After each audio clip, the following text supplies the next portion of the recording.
Grand Hyatt, tempat tumpuan panorama indah berwarna-warni. Gembira saudara, rakan dan taulan menyambut dan meraih Raja Sehari. Dari jauh dan dekat hadirin datang, kononnya menyeberangi 7 lautan. Kabarnya mendaki 7 gunung, akhirnya sampai juga ke majlis persandingan.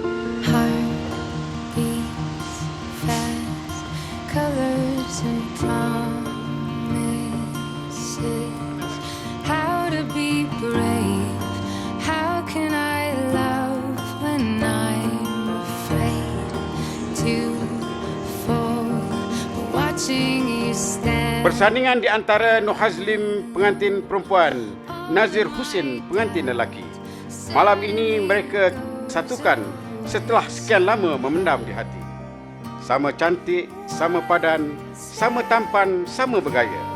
Sama muda, sama sebaya, ibarat pinang dibelah dua. I have died every day waiting for you, darling. Don't be afraid. I have loved you for 1,000 years. I love you for 1,000. Tetak kayu panjang 10, susun digalas lalu diangkat. Menadah tangan jari 10, doa dibaca mohon berkat. Time stands still, beauty in all she is. I will be brave. I will not let anything take away what's standing in front of me. Majlis dengan rasa sukacitanya mempersilakan tetamu kehormat yang paling istimewa pada malam ini, yang amat berhormat Datuk Seri Muhammad Najib Tun Haji Abdul Razak, Perdana Menteri Malaysia, untuk melakukan upacara menyerenjis. Dipersilakan. I have died every day waiting for you, darling. Don't be afraid. I have loved you for 1,000 years. I love you for 1,000 more. And all along I believed I would find you. Time has brought your heart to me. I have loved you for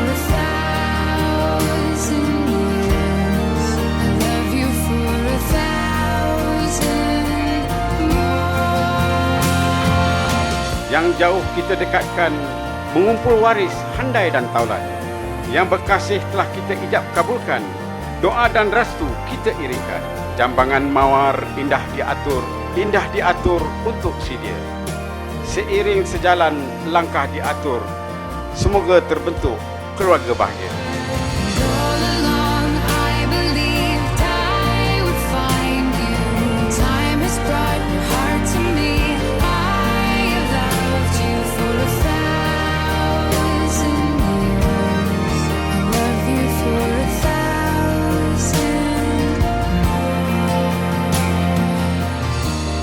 Beras kunyit telah ditabur. Sempurnalah hajat kedua-dua pebaris.